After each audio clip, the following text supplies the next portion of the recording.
नमस्कार. रामकृष्ण हरी. नमस्कार. आपण पाहतात अॅनलायझर. लाईक करा, शेअर करा, सबस्क्राईब करा. अॅनलायझरचं ॲप डाउनलोड करा. वारकरी संप्रदायावरती आपली ही मालिका चालू आहे आणि आपण वेगवेगळे प्रश्न, वेगवेगळे मुद्दे उपस्थित करतो. आधी काहीतरी गोष्टी अशा अगदी बालिश वाटाव्यात अशा आहेत, पण जयंत देशपांडे धानोरकर त्याला न थकता त्याहीपेक्षा म्हणजे धाडसानं त्याला उत्तर देत आहेत. धाडसानं यासाठी की जी काही कडू वाळखं तोडायची आहेत वारकरी संप्रदायामध्येही सुद्धा कोणी बोलायला तयार नाही, अशाही विषयांना तोंड फोडण्याचं काम जयंतरावांनी केलेलं आहे. जयंतराव, आज मला थोडंसं तुम्हाला 2-3 वेगळे मुद्दे विचारायचे आहेत. सर्वसामान्य लोकांच्या मनातले असतात म्हणून 700-800 वर्षापासून प्रबोधनाचं काम वारकरी संप्रदाय करतो आहे. पण जे आपल्याकडे आधीपासून सांगत आले होते की उत्पत्ती, स्थिती, लय, म्हणजे उत्पत्तीची देवता, त्याच्यानंतर स्थितीची म्हणजे ब्रह्मदेवापासून उत्पत्ती होते, स्थिती विष्णू सगळं जग चालवतो, आणि लयाची देवता म्हणून आपण शिवाला म्हणतो. ह्या सगळ्याच्या बाबतीमध्ये त्याच्यातलं तत्वज्ञान आणि दार्शनिक पातळीवरचे मुद्दे वेगळे, पण साधे साधे अतिशय काही भाबडेपणानं वाटणारे असे प्रश्न सर्वसामान्यांचे असतात. मला तुम्हाला उत्सुकतेनं हे विचारायचं आहे की वारकरी संप्रदायामध्ये या संदर्भात काय सांगितलेले. आपण सुरुवात जन्मापासून करूयात. जन्माच्या बाबतीमध्ये एक अंधश्रद्धा अशी असते, म्हणजे 9 महिन्याच्या नंतर आपण जन्म घेतो, मग त्या गर्भावर संस्कार कसे करावे. बऱ्याचदा संतती होत नाही म्हणून नवसासायस केले जातात, परत तो विषय संप्रदायाशी निगडीत येतो. किंवा बऱ्याचदा संततीच्या बाबतीमध्ये, त्याला संस्कार करण्याच्या बाबतीमध्ये, सगळ्याच याच्यामध्ये वारकरी संप्रदाय कशा पद्धतीने ह्याचं एक सोप्या ह्याच्यामध्ये विवेचन करून सर्वसामान्यांपर्यंत ठेवतो, ते जरा आम्हाला सांगा जन्माच्या बाबतीत. मग त्याच्यानंतर आपण स्थिती म्हणजे देहाच्या बाबतीत आणि मृत्यूकडे येऊयात. तर जन्माच्या बाबतीमध्ये जे सगळे अगदी इतकं आधुनिक विज्ञान झालेलं असताना सुद्धा अजूनही आपल्याला ह्याच्या बाबतीमधल्या अंधश्रद्धा खूप दिसून येतात. वारकरी संप्रदाय जन्माच्या संदर्भामध्ये कशा पद्धतीच्या भूमिकेतून विचार आपल्या समोर ठेवतो? छान. श्रीकांतराव, आपण आता जन्माच्या बाबतीत जेव्हा म्हणतो आहोत तेव्हा आपण मानवी जन्म इतक्या मर्यादेमध्ये आपण चर्चा करूयात. एकंदर सनातन तत्वज्ञानामध्ये उपनिषदांनी पण याची सविस्तर चर्चा केलेली, ज्याच्यामध्ये ब्रह्मांडाची निर्मिती आणि त्याचा कार्यकारणभाव ह्या सगळ्या चर्चा तिथे आल्यात. पण वारकरी संप्रदायाने अत्यंत सोप्या पद्धतीने हे समजावून सांगितलेलं आहे. वारकरी संप्रदायाची भूमिका अशी आहे की एकलेन कंठवे म्हणून या निर्माण केली 14 भुवने. की तो परमात्मा परमेश्वर आहे, ज्यांनी हे ब्रह्मांड निर्माण केलं, जो याचा करता करविता आहे, त्याला एकट्याला करमत नव्हतं. एकटा किती राहणार आहे, शेवटी त्याला आजूबाजूला काहीतरी पाहिजे होतं. आणि मग त्यांनी ही 14 भुवने, ज्याला आपण चेतन अचेतन सृष्टी अशा प्रकारचं म्हणतो, ते निर्माण केलं. हे करत असताना त्याला खेळायचं पण होतं, त्याला स्वतःचं मनोरंजन करायचं होतं, त्याला आणखी लीला करायच्या होत्या, म्हणून त्यांनी एक चेतन सृष्टी पण त्यातली निर्माण केली. आणि चेतनसृष्टीमध्ये हा दरदेह, हा मनुष्य देह, अशा प्रकारची ती रचना झाली. आता हा निर्माण कसा झाला, तर ह्याचे निर्माण होण्याची जी प्रक्रिया इथे मांडल्या जाते वारकरी संप्रदायामध्ये, की परमात्म्यामध्ये ते एक प्रचंड अशा प्रकारचं तत्व आहे, चैतन्य आहे, ज्याला आपण चैतन्य म्हणतो. त्यांनी काय केलं, आपलं चैतन्य थोडं थोडं त्या जीवांमध्ये ओतलं, त्या चेतनसृष्टीला निर्माण करण्यासाठी ओतलं. आणि मग ते अंशरूपाने सगळीकडे जे चैतन्य होतं, ते चैतन्य त्यांनी वेगवेगळ्या देहामध्ये टाकलं आणि त्या देहाला एक प्रकारची चेतना दिली, त्याला सजीवत्व दिलं, त्याला हालचाल दिली, त्याला भावना दिल्या, आणि त्यातून हे सगळे जीव असे निर्माण झाले. म्हणजे थोडक्यामध्ये त्याचं एक चैतन्य स्वरूप आहे, ज्याला आपण काय म्हणतो माहितीये का, वेदांतामध्ये त्याची बिंब अशा प्रकारचं वर्णन केलं जातं. आणि मग त्याचं प्रतिबिंब म्हणजे आपण. तो शिव आणि आम्ही जीव, या जीवशिवाचं ऐक्य, अशा प्रकारची प्रक्रिया पण मांडल्या जाते. थोडक्यामध्ये भगवंतच अनंत रूपाने नटलेला आहे आणि त्याचं एक रूप म्हणजे आम्ही आहोत, आणि तो आम्ही जीव आहोत. जयंतराव, फारच सुंदर आणि अतिशय कमी शब्दात तुम्ही सांगितलं. मला त्यालाच लागून दुसरा एक प्रश्न असा विचारायचा. परमेश्वर एकटा होता आणि त्याला करमत नाही म्हणून सृष्टी केली म्हणणं ठीक आहे, पण आपल्या आजूबाजूला काहीतरी असल्याच्या शिवाय आपल्याला अर्थ प्राप्त होत नाही. त्याच्यामुळे मला त्याला लागून असा प्रश्न तुम्हाला विचारायचा की कुटुंबामध्ये फक्त नवरा बायको आहेत आणि त्यांनी असं ठरवलं की आपल्याला मूल होऊ द्यायचं नाही. आधुनिक काळामध्ये असं जी संकल्पना आलेली, मग आमच्याकडे मूल होऊ देणं म्हणजे हे फक्त अशी गोष्ट आहे का की काहीतरी आपल्यावर त्याची जबाबदारी आहे किंवा त्याच्यामुळे आपण अडकून पडणार आहोत? तुम्ही ही जी चेतनसृष्टी, म्हणजे मला असं तुम्हाला विचारायचं की आपल्या आजूबाजूला चेतनसृष्टी आपण तयार करण्याचा एक छोटासा प्रयत्न म्हणजे मूल होऊ देणं. असं ते काही वारकरी संप्रदायाचे बरोबर आहे. पण हे बा, ह्याचं सगळ्याचं नियंत्रण तिथूनच होतंय. भगवद्गीतेमध्ये ममय वंशो जीवलोके जीवभूत सनातना अशा प्रकारचं चिंतन भगवंतांनी मांडलेलं आहे की माझाच वंश आहे, हा सगळा माझाच वंश आहे आणि तो वंश चालला पाहिजे. त्या वंशाचं चालणं हे त्याचं एक प्रकारचं काम पण आहे भगवंताचं. आता मग त्याच्यामध्ये नैसर्गिक पद्धतीने विवाहानंतर जे मूल होतं त्या मुलाला होऊ न देणं हा एका अर्थाने अपराध आहे ना. हा निश्चित प्रमाणामध्ये. एक तुम्हाला सांगतो मी, आणखी एक जे आलेलं आहे आता मला ते एक्झॅक्ट सांगता येत नाही त्याचं ते कशा पद्धतीची टर्मिनॉलॉजी आहे, परंतु दोघांचं डबल इन्कम आणि नो किड अशा प्रकारची एक संस्कृती आपल्याकडे रुजू होते आहे. एक भूमिका तुम्ही लक्षात घ्या, ज्यांच्यामध्ये बुद्धिमत्ता आहे, ज्यांच्यामध्ये मुलांचं संगोपन करण्याचं सामर्थ्य आहे, ज्यांच्यामध्ये मुलांवरती संस्कार करून त्यांना सक्षम बनवण्याचं आणि थोडक्यामध्ये समाज उपयोगी बनवण्याचं सामर्थ्य आहे, असे लोक जर संतती निर्माणापासून दूर राहिले तर कुठल्या प्रकारचा समाज आमच्या समोर येणार आहे याचंही भान लोकांनी ठेवलं पाहिजे. या प्रक्रियेकडे ही एक नैसर्गिक प्रक्रिया आहे अशा पद्धतीने जर आम्ही बघायला लागलो तर मग ते परमेश्वराचा अंश आणि ह्या सगळ्या कल्पना आपल्याला मान्य करता येतील. आणि जीवाचं जे स्वरूप आहे प्रतिबिंब रूपानी अंश रूपानी आपण भगवंत आहोत आणि तो आत्मा जो आपल्यामध्ये आहे ज्याला आपण आत्मा असं संबोधतो तेच तर खरं चैतन्य आहे. त्या चैतन्याला आपण नटू दिलं पाहिजे त्याच्या पद्धतीने. अशा प्रकारचा पण विचार त्या ठिकाणी आपल्याला, अर्थात ते पण अनियंत्रित नसलं पाहिजे, सहेतुक नसलं पाहिजे, निर्हेतुक असलं पाहिजे. आणि ज्याला आपण म्हणतो ना की पितृऋणच आहे ना आमच्यावरती, आम्ही ऋण मान्य केलेलं आहे. उत्पत्ती करणं त्याच्यामध्ये सहाय्यकारी होणं हे आमच्यावरचं एक ऋण आहे समाजाचं, ते आम्ही पूर्ण केलं पाहिजे अशा भावनेने तिथे बघावं. एक फार चांगला मुद्दा तुम्ही उपस्थित केला, ऋण आहे. म्हणजे आपल्याला कुटुंब, पूर्ण समाजाचं छोटं बिंब आपल्याकडे कुटुंब मानल्या गेलेलं, व्यक्ती नाही. दोन मधला फार बारीक फरक आहे. वारकरी संप्रदायात स्पष्टपणे कुटुंब व्यवस्था जी आपल्याकडे आहे म्हणून ते ऋण मानलं गेलेलं आहे की तुम्हाला तुमच्या थाई संतती उत्पन्न होणे हे ऋण आहे, ते तुमच्या उत्पन्न झाल्याशिवाय ती फिटणार नाही. आणि तुम्हाला मूल नाही झालं तर दत्तक घेण्याचं आपल्याकडे सांगितलेलं आहे. जयंतराव, त्याच्या पुढचा मला टप्पा असं त्याच्यातला सांगायचा आहे की मूल संतती होऊ देणे, संतती वाढणे. संततीमुळे आपण सगळ्या समाजामध्ये जसं आपलं एक अंश आहे असं म्हणतो आहोत, चैतन्याचा अंश आहे. दुसरं मला म्हणायचं की जो मुद्दा तुम्ही आता उपस्थित केला की चांगले संस्कार असलेले बुद्धिमान आणि असे पुढची संतती निर्माण व्हावी जी समाजासाठी आवश्यक आहे. मला पुढचं थोडासा संस्काराचा मुद्दा तुम्हाला आता विचारायचा. ही संतती निर्माण झालेली आहे, तुमच्याकडे संतती आहे. वारकरी संप्रदाय ह्या संततीच्या संस्काराच्या संदर्भामध्ये, चांगल्या संस्काराच्या संदर्भामध्ये अगदी खाणं पिणं कसं असावं इथपर्यंत सगळं सांगितलेलं आहे. वागणूक तर असावी, पण तुमचं राहणं खाणं पिणं याच्याही बाबतीमध्ये वारकरी संप्रदाय फार ताकदीनं सांगतो. म्हणजे जो पुढचा जो उत्पत्ती आणि नंतर स्थितीचा जो मुद्दा येतो, म्हणजे देह धारण केलेला आहे आणि त्या देहाचं हे करायचे, त्याच्याबद्दल आम्हाला थोडंसं सांगा की हे संतती निर्माण झालेली आहे आणि आता ही संतती समाजामध्ये वावरत आहे, देह धारण केलेला आहे तिने, तिच्यावरती संस्कार होणे, याच्या बाबतीमध्ये या संदर्भात वारकरी संप्रदाय काय सांगतो? बरोबर आहे. आता ह्या देहाच्या संदर्भामध्ये दोन पातळ्यावरती आपण विचार करू. एक विचार करू देह म्हणजे काय आहे, आणि दुसरा तुम्ही जो मुद्दा मांडला तो मुद्दा आपण त्याच्यावरती बघूयात. आता देह म्हणजे काय आहे, वारकरी संप्रदायाच्या भूमिकेप्रमाणे माऊली एका ठिकाणी म्हणतात, जैसे जीर्ण वस्त्रा सांडीजे आणि नूतना वेढीजे तैसे देहांतरा ते स्वीकारीजे आत्मनाथे. थोडक्यामध्ये काय आहे, ते भगवंताकडून जे चैतन्य आलेलं आहे त्या चैतन्याला स्वतःला आविष्कृत होण्यासाठी त्याने देह नावाचं घर भाड्याने घेतलेलं आहे. आता हे भाड्याचं घर झालं, मग भाड्याच्या घराबद्दल आमची किती आसक्ती असली पाहिजे ते आम्ही ठरवलं पाहिजे. भाड्याचं घर सजवलं पाहिजे, नटवलं पाहिजे, स्वच्छ ठेवलं पाहिजे, त्याला शृंगारलं पाहिजे, त्याचं संवर्धन केलं पाहिजे. हे जरी खरं असलं तरी at the back of mind आमच्या डोक्यात हे असलं पाहिजे की हे भाड्याचं घर आहे आणि मला हे सोडायचं आहे. ही वारकरी संप्रदायाची देहाच्या संबंधीची भूमिका आहे. हा देह पाचाचा उसना आणलाय अशी तुकोबांची भाषा आहे. पंचमहाभूताचा उसना आणलेला आहे, त्यामुळे तो आलाय तसा आम्हाला परत पण करायचं. उसनी गोष्ट परत करणं हे सौजन्याचं लक्षण आहे ना. आम्ही सौजन्याने ती गोष्ट परत केली पाहिजे आणि पंचमहाभूताला केली पाहिजे. त्यामुळे देहासंबंधी आमची भूमिका, देह नश्वर ही आमची भूमिका आहे. देह नाशिवंत आहे, देह क्षणभंगूर आहे.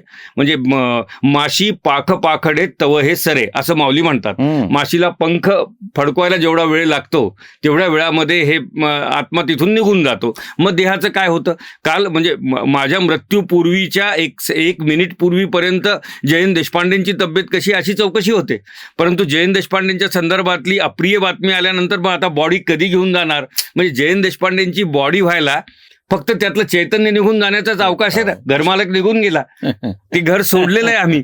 अशा प्रकारची भूमिका वारकरी संप्रदाय देहाबद्दल ठेवतो. पण गंमत अशी आहे, जन्माला आल्यानंतर ते चैतन्य रूप देहामध्ये स्थापित झाल्यानंतर त्या चैतन्यामध्ये जे आमचं मन आहे, जे आमचे विकार आहेत सगळे, त्यांना असं वाटायला लागतं की हा देह म्हणजेच मी आहे. आणि देहबुद्धीचा विलय हेच वारकरी संप्रदायाची भूमिका आहे. देहबुद्धीचा विलय झाला पाहिजे तरच आपण पुढे जाऊ शकू ना, नाहीतर त्या देहाला चिटकून आपण राहणार. आणि मग आता प्रश्न असा पडतो की मग ही देहबुद्धी येते कुठून? त्याचं उत्तर पण भगवद्गीतेत आहे.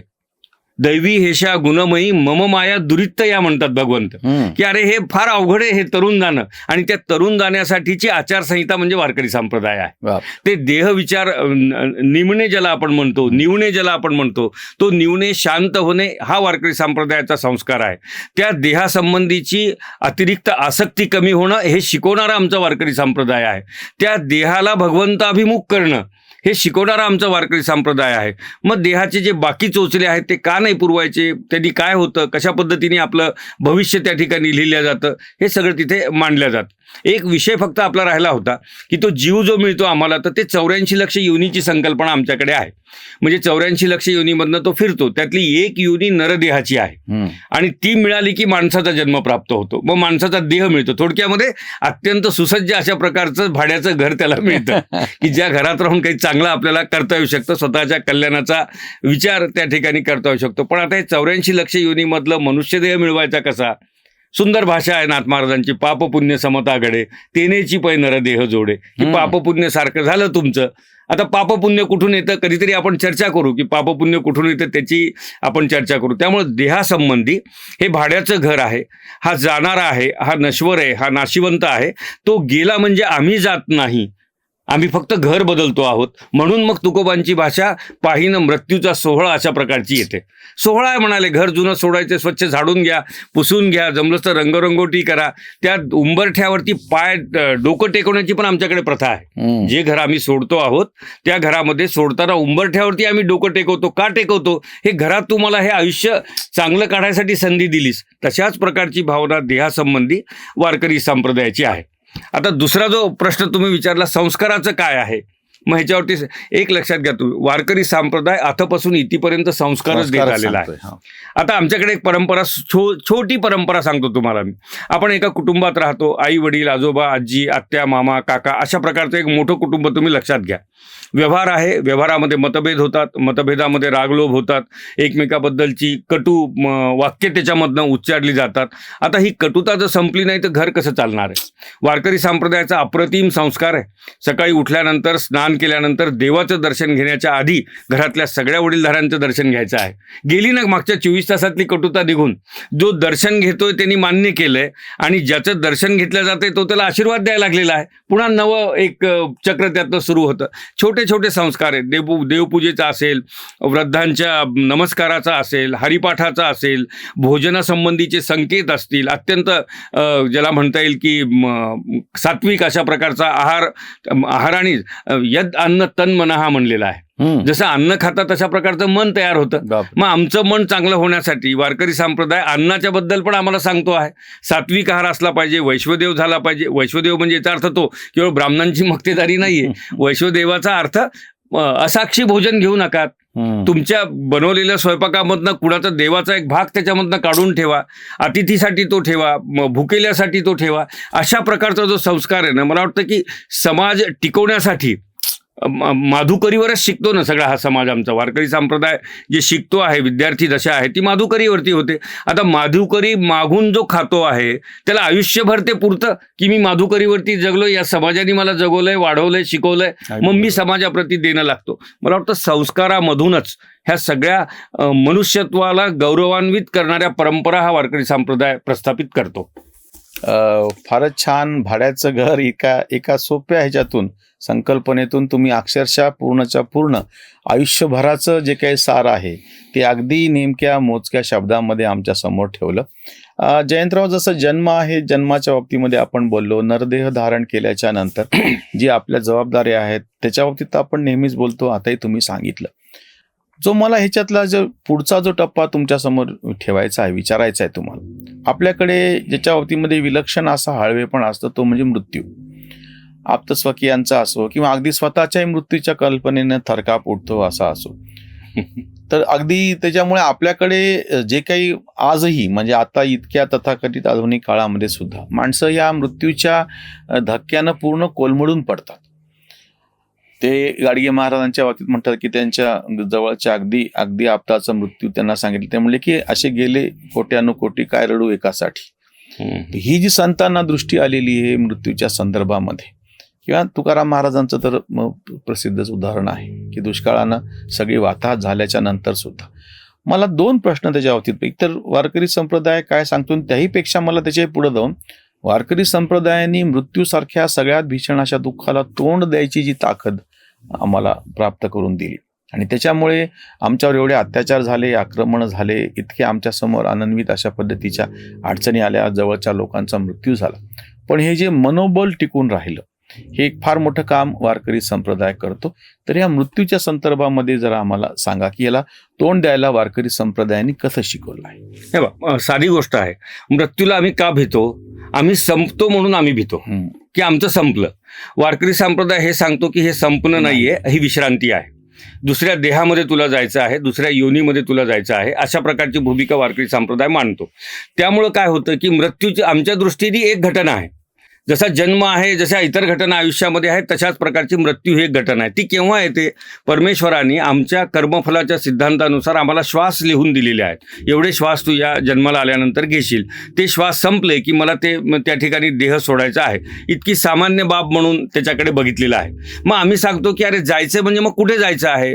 तर त्यात माऊलींचीच भाषा आहे की पापात्मक पापे नरका जायचे. तू जर पाप केला असेल, तुझ्या कर्मामध्ये तुझे कर्म पापाचे असतील तर तू नरकामध्ये जाशील. पुण्यात्मक पापे स्वर्गा जायचे. मग स्वर्गामध्ये जा आणि सगळ्या प्रकारचे भोग त्या ठिकाणी तुला भोगायला मिळतील. आणि जेने मज पाविजे ते शुद्ध पुण्य. ते शुद्ध पुण्य जे करशील ना, मग तो प्रतिबिंब रूप जो तुझा आत्मा आहे तो बिंबामध्ये मिसळून जाण्याची प्रक्रिया होईल. आणि वारकरी संप्रदाय असं समजतो की त्या मृत्यूच्या वेळी तुझी जे काही बँक बॅलन्स आहे, तुझं जे काही तेरीज पत्रक आहे, ते तेरीज पत्रक काय म्हणता येईल, शुद्ध पुण्याचं असलं पाहिजे.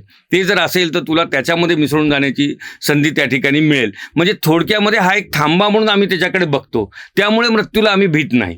त्यामुळे मृत्यू म्हणजे सगळं संपतं असं नाहीये. मृत्यू म्हणजे एक आमची संधी आहे, आता दुसऱ्या संधीत आम्ही चाललो आहोत.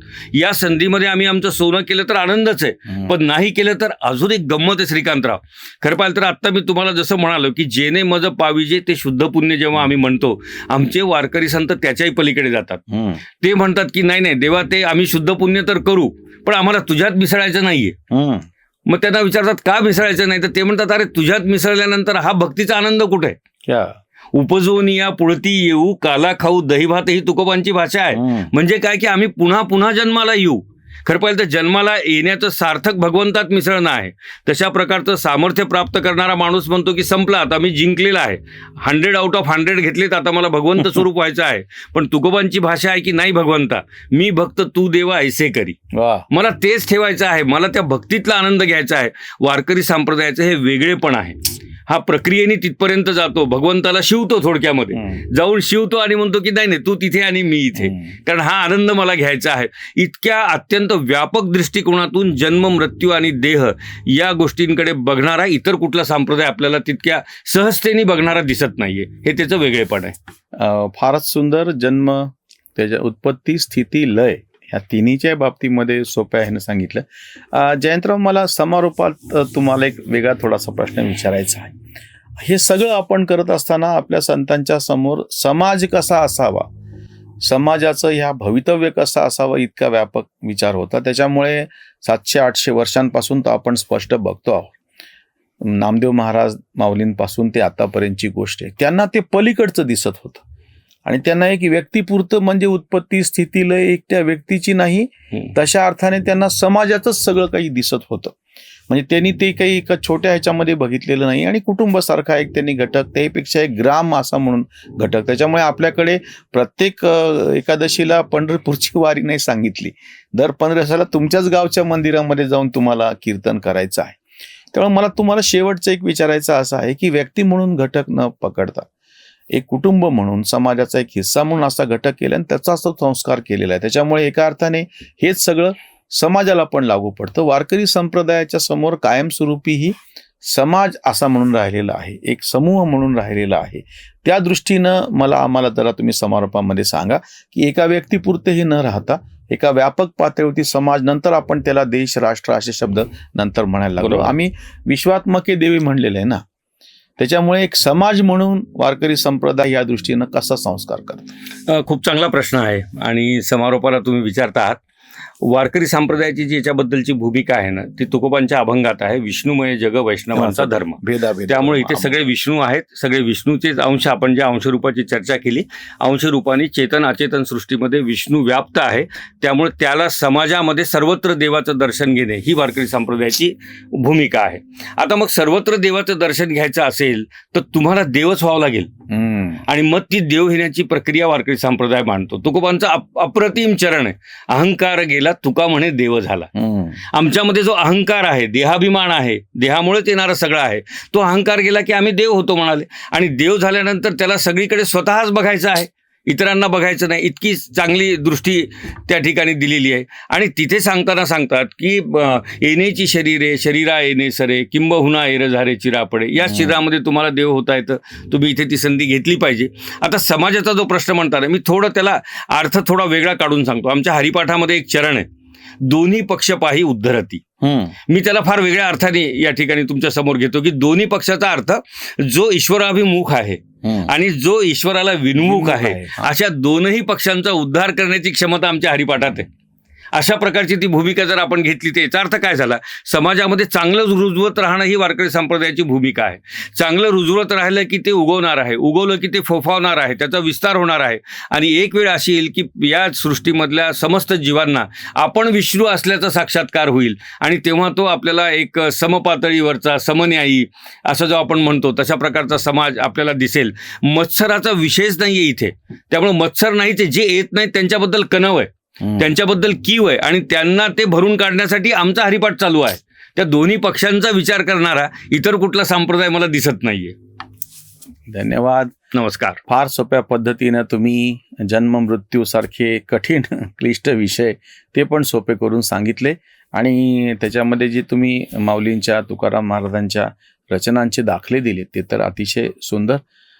तुम्ही जरूर तुमचे प्रश्न पण आमच्याकडे पाठवत जा, विचारत जा. त्या अनुषंगानं आपल्याला बाकीचे पण विषय याच्यामध्ये घेता येतील. अगदी तुम्हाला जरी बाळबोध वाटत असले तरी प्रश्न विचारा. यापूर्वी सुद्धा अशा काही मुद्द्यांमधूनच आपली चर्चा पुढे गेलेली आहे. धन्यवाद. रामकृष्ण. जय हरी. स्वधर्म जागृतीचा विधायक बुरुज